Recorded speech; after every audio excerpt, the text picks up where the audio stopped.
अपने आदमियों को ऑर्डर देते हुए कहा। किसी भी तरह से ब्लैक कैट का पता लगाओ, उसे ईमेल भेजो, मैसेज करो, मगर मेरी किसी भी हालत में ब्लैक कैट के साथ मुलाकात करवाओ। गुलेरिया परिवार और मारवा परिवार से अगर एक साथ टक्कर लेनी है तो मुझे ब्लैक कैट के साथ हाथ मिलाना ही होगा। कैलाश अधिकारी ने पिछले दिनों ब्लैक कैट के साथ काफी कॉन्ट्रैक्ट उठाए थे। वो सारे कॉन्ट्रैक्ट किसी न किसी देश के एक करप्ट ऑफिसर या पॉलिटिशियन को सजा देने के लिए उठाए गए थे। कहीं न कहीं कैलाश अधिकारी और ब्लैक कैट के विचार काफी मिलते जुलते थे।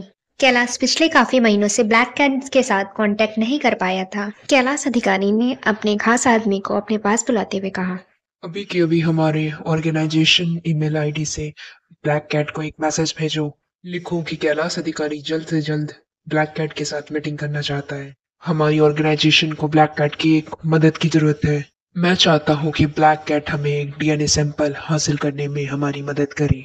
ये हमारे ऑर्गेनाइजेशन के चीफ कैलाश अधिकारी के लिए बहुत जरूरी है। वो आपके हमेशा आभारी बने रहेंगे और इस मिशन के लिए आपको हमेशा के लिए दी गई फीस के बदले दुगनी फीस दी जाएगी।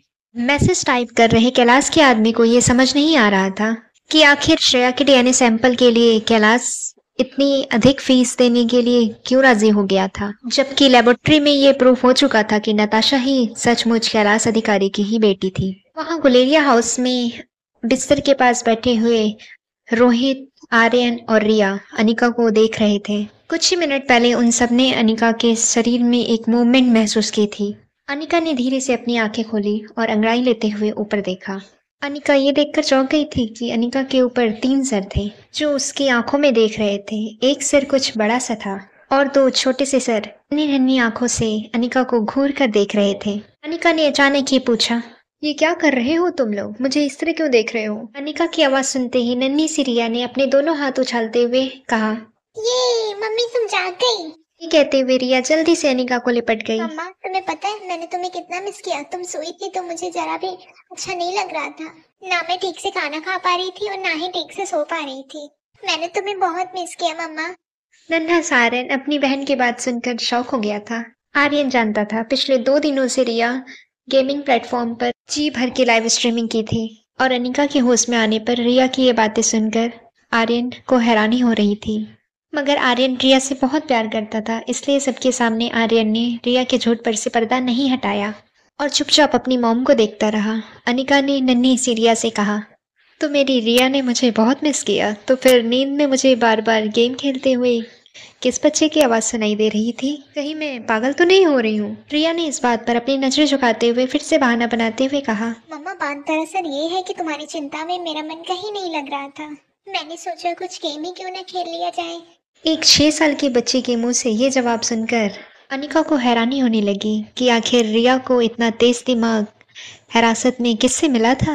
अनिका जानती थी कि रिया बहुत शरारती थी, मगर आज पूरे 2 दिन बाद उसने नन्ही सी रिया की शक्ल देखी थी, इसलिए रिया की गालों पर किस करते हुए अनिका ने कहा, मम्मा ने भी तुम्हें बहुत मिस किया। रिया को प्यार करने के बाद अनिका की नजर बगल में बैठे आर्यन पर पड़ी। आर्यन ज्यादा बोलता नहीं था, मगर उसकी आंखें बहुत कुछ कहती थीं। आर्यन की आंखों में साफ दिख रहा था कि वो अपनी मम्मा के लिए कितना परेशान हो रहा था 2 दिनों से। अनिका ने नींद में भी महसूस किया था कि नन्हा सा आर्यन 2 दिनों में कई बार अनिका के बिस्तर पर चढ़कर अनिका के नाक के पास उंगली रखकर ये चेक कर रहा था कि उसकी मॉम की सांसें चल रही हैं या नहीं। आर्यन को उसकी मांगी हुई मन्नत 6 साल बाद मिली थी। वो किसी भी कीमत पर अपनी मॉम को खोना नहीं चाहता था।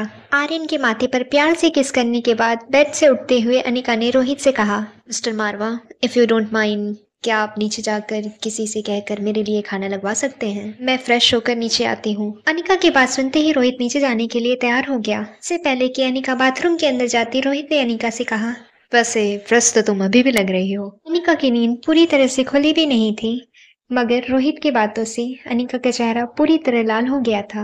अनिका ने अपने कपड़ों को देखते हुए बच्चों से पूछा, मैं पिछले 2 दिनों से सोई हुई थी, मेरे कपड़े किसने बदले? दोनों बच्चे एक साथ रोहित की ओर देखने लगे। जब अनिका ने अपनी बड़ी बड़ी आंखों से रोहित की ओर देखा तो रोहित अनिका को देखकर मुस्कुराने लगा। इससे पहले कि रोहित अनिका के सवालों का जवाब दे पाता, अनिका ने अपनी दोनों आंखें बंद कर ली और सीधे बाथरूम के अंदर चली गई। जैसे ही अनिका अपने दांतों को ब्रश करने लगी, उसे मयूर गुलेरिया की याद आई और अनिका उदास हो गई। मयूर गुलेरिया को ऑपरेशन करने के बाद अनिका ने यह महसूस कर लिया था, शायद मयूर का अपने पैरों पर वापस खड़ा होना काफी मुश्किल हो जाएगा। मयूर की कंडीशन जैसी थी, उस कंडीशन में कभी भी कोई पेशेंट अपने पांव पर वापस खड़ा नहीं हो पाया था। नॉर्मल दवाई और नॉर्मल ट्रीटमेंट से आज तक ऐसा कभी नहीं हुआ था। तभी अचानक अनिका को आयुर्वेद और ट्रेडिशनल विधि से की गई हड्डियों की रिकवरी के बारे में याद आया। पुरानी और प्राचीन किताबों में हड्डियों को फिर से मजबूत करने के लिए कई जड़ी बूटियों से मेडिसिन बनाई गई थी, मगर पिछले कई सालों से आयुर्वेद मेडिसिन का इस्तेमाल पूरी तरह से बंद हो चुका था। ट्रेडिशनल दवाइयां बनाने के उपाय पुरानी किताबों के साथ साथ डिस्ट्रॉय हो चुके थे। अनिका के सामने लगातार मयूर गुलेरिया का बेजान शरीर दिखाई देने लगा था। अनिका अपने इमोशंस पर कंट्रोल नहीं कर पा रही थी। उसकी आंखों से आंसू बहने लगे। अनिका किसी भी तरह अपने भाई मयूर गुलेरिया को फिर से अपने पांव पर खड़ा हुआ देखना चाहती थी, और वो जानती थी इसके लिए उसे ट्रेडिशनल ट्रीटमेंट का ही सहारा लेना पड़ेगा। जब अनिका बाथरूम से शावर लेकर बाहर आई, तब बेडरूम में कोई नहीं था। अनिका ने भी सोचा कि बच्चे रोहित के साथ नीचे चले गए होंगे। अनिका ने झट से अपना फोन चार्जिंग पर से निकाला और राजलक्ष्मी का भेजा हुआ ईमेल सबसे पहले पढ़ा। ईमेल में अनिका को राजलक्ष्मी ने जो डीएनए टेस्ट रिपोर्ट भेजी थी, उस रिपोर्ट को पढ़ने के बाद अनिका का शक यकीन में बदल गया। रिपोर्ट के मुताबिक पिंकी ही श्रेया की खोई हुई बच्ची थी। अनिका को श्रेया और पिंकी के लिए काफी खुशी होने लगी थी। उसे लगा कि वो श्रेया को खबर सुनाकर उसे जिंदगी की सबसे बड़ी खुशी देने वाली थी। मगर तभी अनिका की नजर ट्रेंडिंग न्यूज पर पड़ी, जिसमें नताशा और श्रेया के कोर्ट की डिटेल लिखी हुई थी। उसे पढ़ने के बाद अनिका को यह रियलाइज हुआ कि पिछले 2 दिनों से जब वो सोई थी तो गुलेरिया हाउस में काफी कुछ बदल चुका था। श्रेया और आकाश को अपनी खोई हुई बच्ची वापस मिल चुकी हुई थी। न्यूज फीड को पढ़ने के बाद अनिका के चेहरे पर हल्की सी मुस्कान आ गई। जब अनिका तैयार होकर अपने बेडरूम से बाहर निकली और नीचे हॉल में पहुंची, तो उसने देखा कि सारे लोग एक साथ क्लैप करके उसका स्वागत कर रहे थे। अनिका की नजर हॉल में जमा सभी लोगों पर पड़ी। करण गुलेरिया सेंटर में व्हील चेयर पर बैठे हुए थे और उनके पास सब खड़े थे। सब लोग मुस्कुराते हुए चेहरे से अनिका का स्वागत कर रहे थे।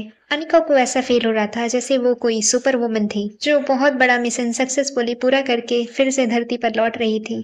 जब अनिका ने करण गुलेरिया को घर पर देखा तो वो काफी हैरान हो गई थी। अनिका ने सीधे करण गुलेरिया के पास जाते हुए पूछा, आप घर पर क्या कर रहे हो? आपको इस वक्त हॉस्पिटल में अंडर ऑब्जर्वेशन होना चाहिए। करण गुलेरिया को अभी कुछ दिनों पहले ही पता चला था कि अनिका ही उनकी असली औलाद थी, मगर इससे पहले उन दोनों ने एक बाप बेटी के नाते कभी भी कन्वर्सेशन नहीं की थी। अनिका के लिए अपना हर पेशेंट एक ही समान था। करण गुलेरिया को समझ नहीं आ रहा था कि सामने खड़ी लड़की सबके सामने इस तरह उसे डांट रही थी। वो उसकी असली बेटी थी या उसकी कंसल्टिंग डॉक्टर? करण गुलेरिया ने बस अपना सर झुकाते हुए अनिका से कह दिया, मैं अब बिल्कुल ठीक हूँ, फिक्र करने की कोई बात नहीं। अनिका ने आकाश की ओर देखकर पूछा, क्या मेरा नाश्ता तैयार है? अनिका की ये बात सुनते ही घर के कुछ नौकरों ने बड़ी ही पोलाइटली अनिका से कहा, मैडम डाइनिंग टेबल पर आपका नाश्ता तैयार है। ये सुनते ही अनिका तेजी से डाइनिंग टेबल की ओर चलने लगी। डाइनिंग टेबल पर रखी सजावट को देखकर अनिका हैरान रह गई। डाइनिंग टेबल पर जिस तरह से अलग अलग डिशेस सजाई गई थी, उसे देखकर ऐसा लग रहा था जैसे आज गुलेरिया हाउस में पूरे शहर को नाश्ते पर बुलाया गया था। अनिका ने बिना सोचे समझे एक प्लेट उठाया और अलग अलग बाउल से नाश्ता लिया और उसे तेजी से खाने लगी। अचानक ही खाना चबाते हुए अनिका रुक गई और धीरे से जब अनिका ने अपनी नजर उठाकर देखा तो पूरा का पूरा गुलेरिया खानदान अनिका को नाश्ता करते हुए उसके सामने खड़ा देख रहा था। इस तरह लोगों को अपने आप पर घूरता हुआ देखकर अनिका को काफी ऑकवर्ड फील हुआ, मगर इस वक्त अनिका के लिए जरूरी था कि वो पेट भर कर नाश्ता करे, क्योंकि पिछले 60 घंटों से अनिका के गले से खाने का एक भी निवाला नहीं उतरा था। अपना नाश्ता पूरा करने के बाद अनिका ने नैपकिन से मुंह पोंछते हुए करण गुलेरिया से कहा, मैं कुछ ही देर में मयूर को अटेंड करने हॉस्पिटल जाऊंगी, तभी आपको भी मेरे साथ हॉस्पिटल चलना होगा। आपको हॉस्पिटल में कुछ दिनों के लिए अंडर ऑब्जर्वेशन रहना होगा, वरना इतनी बड़ी सर्जरी करके मैंने जो रिजल्ट हासिल किया उस पर पानी फिर जाएगा। अनिका ने ये बात करण गुलेरिया से बिल्कुल कड़क आवाज में कही थी। करण गुलेरिया अनिका का एटीट्यूड देखकर हैरान थे। मन ही मन करण गुलेरिया ये सोचने लगे कि इस लड़की को उनकी जान से ज्यादा अपनी मेहनत की ज्यादा फिक्र हो रही थी। अगर करण गुलेरिया को कुछ हो गया तो अनिका की पूरी मेहनत पर पानी फिर जाता। आकाश और सिद्धार्थ ने कई बार करण गुलेरिया को समझाने की कोशिश की थी कि इस तरह उनका घर लौट आना सही फैसला नहीं होगा, मगर करण गुलेरिया ने किसी की बात नहीं सुनी थी। घर के नौकर और परिवार के बाकी सदस्य भी ये जानना चाहते थे कि क्या अनिका के सामने करण गुलेरिया अपनी जिद छोड़ देंगे। सभी लोग जानते थे कि अनिका और करण दोनों लोग जिद्दी थे, बस अब इंतजार उन्हें इस बात का था कि किसकी जिद के आगे किसको झुकना होगा, बाप की जिद होगी या बेटे